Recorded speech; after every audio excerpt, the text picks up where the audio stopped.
What is up, guys? It's your boy Rick Kakis, and today we have a quick video going over tips and tricks to help solo players farm the new exotic class items as fast and efficiently as possible. And so, let's get started.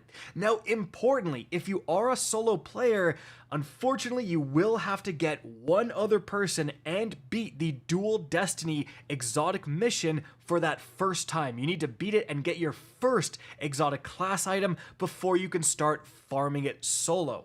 Now, another thing of note is that although what we're going to be showcasing in this video is, in my opinion, the most casual, laid back, and relaxed way to farm exotic class items, it's not going to be the most efficient. In terms of the sheer volume of exotic class items you're getting, you want to be farming the Dual Destiny exotic mission over and over and over again, doing it as fast as possible, especially because there's a glitch that gives you 2 drops at the end instead of 1. If you want to know how to do that, already did a video on that. It is linked right up above.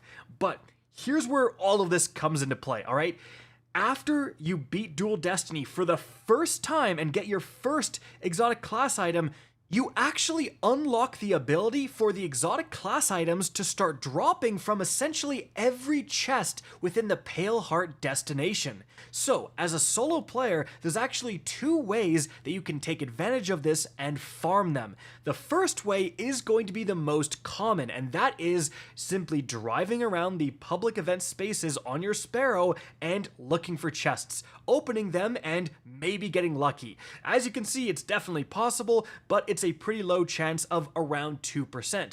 But if you do this very efficiently, if you're opening a lot of these world chests, you can actually get a decent amount of class items in a given amount of time. Now, the number one thing you're going to need is on your Ghost, you want Wombo Detector, where you're going to see these chests within a 50-meter range. Now, that seems obvious, but what a lot of people don't know is that you can actually put on a certain weapon that increases the effectiveness of Wombo Detector, and that weapon is simply going to be a sniper rifle. As you can see right here, like I'm standing here in a public event space and I can't see any symbols on my screen for chests, but if I zoom down sights with my sniper rifle, I suddenly see where the chests are. For whatever reason, Wombo Detector, like when you have a high zoom weapon, it basically gives Wombo Detector the zoom. It kind of like expands where you are zooming to, where you are looking on the destination. It's a super weird part of the game, but hey, as you can see, it clearly works. Now, another interesting tip is that you don't just want to throw on a sniper rifle. You actually want one with the highest possible zoom. As you can see right here, I have this Supremacy sniper rifle with a zoom value of 40, and when I aim down sights, I don't see anything directly in front of me. But when I switch to this Occluded Finality, which has a much higher zoom value of 58, now when I aim down sights, wait a minute, there's actually a resource here. So the more zoom you have, the further you can extend this like Wombo Detector range. And so that means, again, throw on a super high zoom sniper rifle, load into a public event area, load into the blooming, the landing, wherever, and then you can just zoom around and see how many chests there are and where they are. It'll give you a great point to just hop on your Sparrow and you can start heading in a direction that you know a chest actually is. This is way more efficient than aimlessly driving around and hoping chests spawn near you.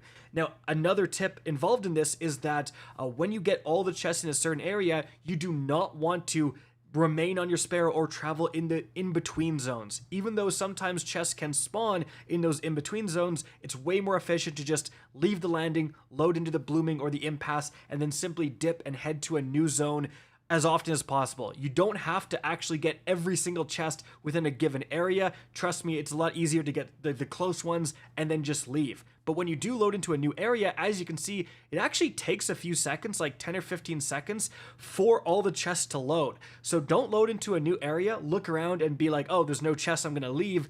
Wait around a few seconds. Now, that is one method of farming. The other method of farming is actually just doing Overthrow, because guys, like I said, they spawn from essentially any chest on the Pale Heart destination, and that includes these Overthrow chests that spawn when you complete an Overthrow event. So these chests are not gonna, be even possible to open unless you're actually doing Overthrow.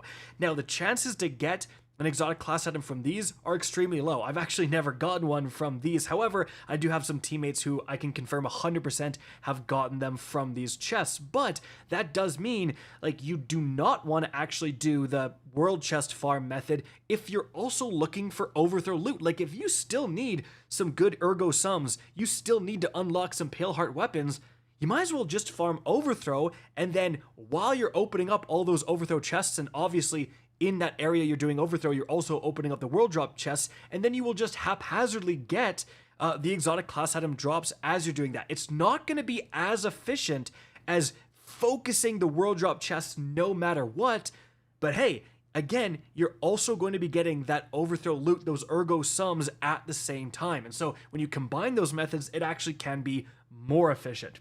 So that's pretty much it. Just a few tips on how to do that efficiently. I see a lot of people asking about that and doing that. So that's it for the video. Hope you enjoyed and found this informative. If you did, please remember to help me out by simply rating and especially sharing this video. If you guys want to see more Destiny 2 content similar to this, don't be afraid to slap that subscribe button. If you want to get in touch with me and keep up to date with the latest channel activity, the best way is to follow me on Twitter at RickCacus. That is linked in the description down below. Again, I hope you enjoyed the video, and as always, have a good day.